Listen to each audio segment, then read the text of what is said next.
Right, ఇప్పుడు news lens చూద్దాం. బోరుగడ్డ వ్యవహారంలో ఏపీ పోలీసుల చుట్టూ ఉచ్చుబిగిస్తోంది. అతన్ని నెత్తికెక్కించుకున్న పోలీసులపై వేటు పడుతోంది. బోరుగడ్డకి సపర్యలు చేసిన దృశ్యాలు వెలుగు చూశాయి.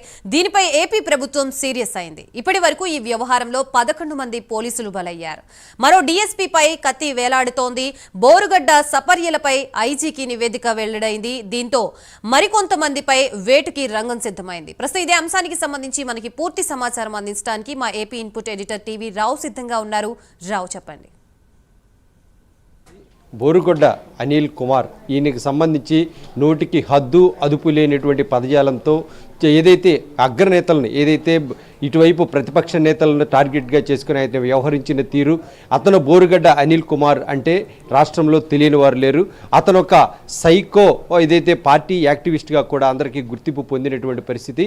మరి ఇందులో కీలకంగా ఉన్నటువంటి అంశాలు ఏంటంటే, బోరుగడ్డ అనిల్ కుమార్ 22 కేసులు, 11 మంది పోలీసుల సస్పెన్షన్, ఈ రెండు విషయాలే ఇప్పుడు హాట్ టాపిక్గా సంచలనంగా ఏపీ వ్యాప్తంగా ఉన్నటువంటి పరిస్థితి.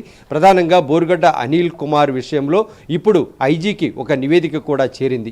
బోరుగడ్డ అనిల్ కుమార్ విషయంలో అసలు సపర్యలు ఎందుకు చేస్తున్నారు, బోరుగడ్డ అనిల్ కుమార్కు బిర్యానీలు పెట్టించాల్సినటువంటి అగత్యం ఏమొచ్చింది అనేటువంటి అంశాలనే ప్రధానంగా ఎంచుకొని విచారణ జరిగింది. ఈ విచారణకు సంబంధించి ఉన్నతాధికారులు, అదే ప్రభుత్వం నివేదిక కూడా కోరింది. ఈ నివేదికకు సంబంధించి ఇప్పుడు నివేదిక ఎస్పీ అందించినటువంటి నివేదిక ఐజీకి నివేదిక చేరింది. ఈ నివేదికలో ప్రధానంగా ఓ డిఎస్పీ, ఏదైతే లోకల్గా డిఎస్పీ అధికారి, ఆయన ఆదేశాలతోనే ఇవన్నీ కూడా జరుగుతున్నట్టుగా ఏదైతే నివేదికలో ప్రాథమిక సమాచారం అందింది.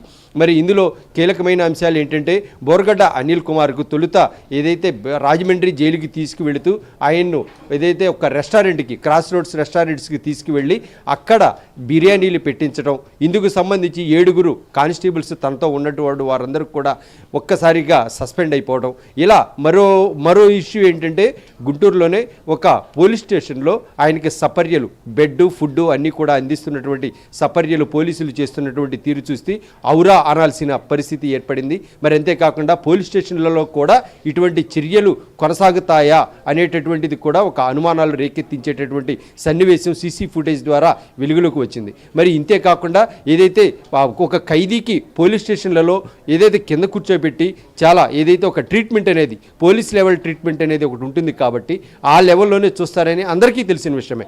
కానీ పోలీస్ స్టేషన్లో ఫుడ్డు, బెడ్డు, అది కూడా ఒక ఎస్ఐ స్థాయి అధికారి కూర్చునేటటువంటి టేబుల్ని ఒక పడక గదిగా మార్చేసిన వైనం చూస్తే అంతా కూడా ఔరా అనాల్సినటువంటి పరిస్థితి వచ్చింది. మరి దీనికి సంబంధించిన సమాచారం మొత్తం కూడా ఒక నివేదికలో పొందుపరిచారు. మరి అక్కడ ఈ ఏర్పాట్లు చేయడానికి ఎవరో ఒకరు, ఒక సిఐ స్థాయి అధికారి కూడా ఇందులో ప్రమేయం చేసుకోరు.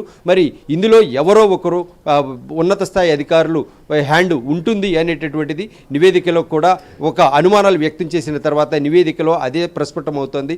మరి దీంతో ఒక డిఎస్పీపై కూడా కత్తి వేలాడుతోంది. మరి మొత్తం మీద చూస్తే ఇటీవల మరి అక్కడ బిర్యానీ ఇష్యూ కానీ, ఇటువైపు పోలీస్ స్టేషన్లో బెడ్ ఇష్యూ కానీ, మరో ఇష్యూ, మరి మూడో ఇష్యూ ఏంటంటే కనుక ఇవి పోలీస్ స్టేషన్లలోనే ఒక పోలీస్ కానిస్టేబుల్ నేరుగా తీసుకొచ్చి టీ సప్లై చేయడం, అతనికి ఎదురుగా ఒక నిందితుడు కింద నేలపై కూర్చొని ఉండడం. మరి నిందితులను అలా కూర్చోబెట్టి రాజ్యాంగంలో అందరికీ కల్పించినటువంటి సర్వ హక్కులు సమానంగా ఉండాలి అనేటటువంటిది, ఒక చట్టాలను పరిరక్షించే దేవాలయంగా భావించే రక్షక భటుల ఆలయం అది, అక్కడ ఎటువంటివి చట్టాలు వేరియేషన్స్ అనేవి కనిపించడాన్ని బట్టి కూడా ప్రజల్లో అనేక ఆలోచనలు రేకెత్తుతున్నాయి. మొత్తం మీద చూస్తే ఒక్క బోరుగడ్డ 22 కేసులు, ఆయన తొలుత అరెస్ట్ అయినటువంటి కేసు కూడా ఒక దందా, ఏదైతే ఒక 25 లక్షల రూపాయల దందాకి సంబంధించినటువంటి వ్యవహారంలోనే మాత్రమే ఆయన అరెస్ట్ చేశారు. ఆ తర్వాత ఒకటికొటిగా వెలుగులోకి రావడం, గతంలో ప్రభుత్వానికి కొమ్ము కాస్తూ ఏదైతే విపక్షాలపై విరుచుకుపడినటువంటి బోరుగడ్డ అనిల్ కుమార్పై ఇప్పుడు ప్రస్తుతం 22 కేసులు నమోదయ్యాయి. మొత్తం 11 మందిపై ఏదైతే బోరగడ్డకు సపర్యలు చేసిన పాపానికి ఏదైతే ఇది ఒక గండంగా పోలీసులకు తయారైంది. దీంతో 11 మంది పోలీసులు బలైపోయినటువంటి పరిస్థితి. మరి మొత్తం మీద చూస్తే బోరగడ్డ అనిల్ కుమార్ ఇప్పుడు పోలీసులకు గుండెల్లో ఠారెత్తుతున్నటువంటి పరిస్థితి. బోరగడ్డ అనిల్ కుమార్ పేరు చెప్తేనే పోలీసులు ఇప్పుడు తమపై ఎటువంటి వేటు పడుతుందో, అతన్ని ఎక్కడికైనా కూడా రిమాండ్కి తీసుకెళ్లాలన్నా కూడా, ఇప్పుడు ఏదైతే జైలు నుంచి మళ్ళీ తిరిగి కోర్టుకి తీసుకెళ్లాలన్నా కూడా చాలా జాగ్రత్తగా వ్యవహరించాల్సినటువంటి ఆవశ్యకత ఏర్పడినట్టుంది. మరి ఇప్పుడున్న ఇప్పుడున్నటువంటి పరిస్థితుల్లో ఇప్పుడు నివేదిక అయితే కనుక ఐజీని చేరినటువంటి నివేదిక తర్వాత ఒక డిఎస్పీకే ఆ వేటు పడుతుందా, లేదంటే డిఎస్పీకి క్రమశిక్షణ చర్యలు తీసుకుంటారా, లేదంటే ఆయన కూడా సస్పెన్షన్ జాబితాలో చేరతారా అనేది ఇప్పుడు పోలీస్ వర్గాల్లో వినిపిస్తున్నటువంటి మాట. మరి ఈ అనుమానాలు తీరాలంటే ప్రభుత్వం తీసుకునే చర్యలపైనే ఏదైతే ఆధారపడి ఉందని మనం చెప్పుకోవాల్సి వస్తుంది. Gayatri. Right, thank you TV Rao.